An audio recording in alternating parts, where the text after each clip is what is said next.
There is a specific silence that only exists at 2 a.m. A production server is down. You're the only one awake with a debugger open. It's not about the paycheck anymore. It's about something quieter and more stubborn. The visceral need to prove you are smarter than the ghost in the machine. You know the type. Maybe you are the type. The one who doesn't panic when the pager goes off. Who feels something closer to recognition. A grim calm settles in like a diver checking their gear before a descent. Everyone else sees an outage. You see an invitation. This isn't recklessness. It's a baseline that got built somewhere. Probably by a system that failed you first. Every debugger has an origin story and it's rarely glamorous. Maybe it was the first outage you caused. A semicolon, a race condition. A null pointer that cost the company an hour of uptime and cost you a night of sleep.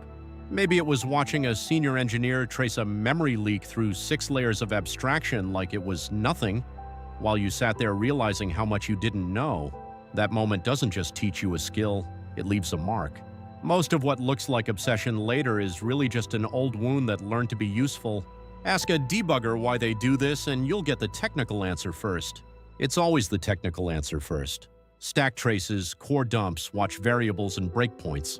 The mechanics of stepping through a program one instruction at a time, hunting for the exact line where intention diverged from reality. But that's the surface. That's the mere justification. The real answer isn't in the stack trace at all. Peel back the technical explanation and 4 things are actually driving the 2 a.m. debugger. Autonomy.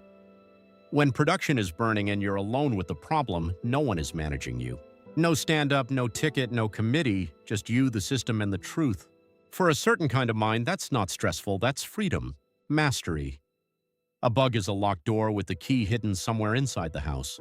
Finding it is proof, small and private, that your model of the system is more accurate than the system's failure. Community. Somewhere an on-call channel is watching, a post-mortem will be written.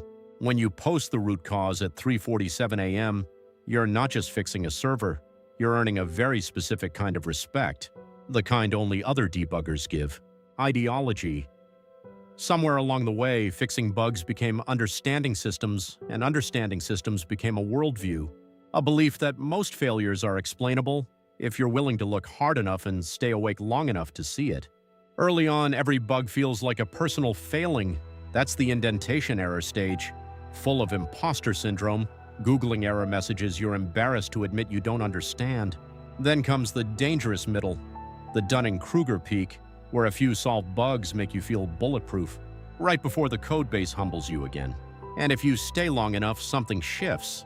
The bugs get harder, but the fear gets quieter. You stop needing to feel smart.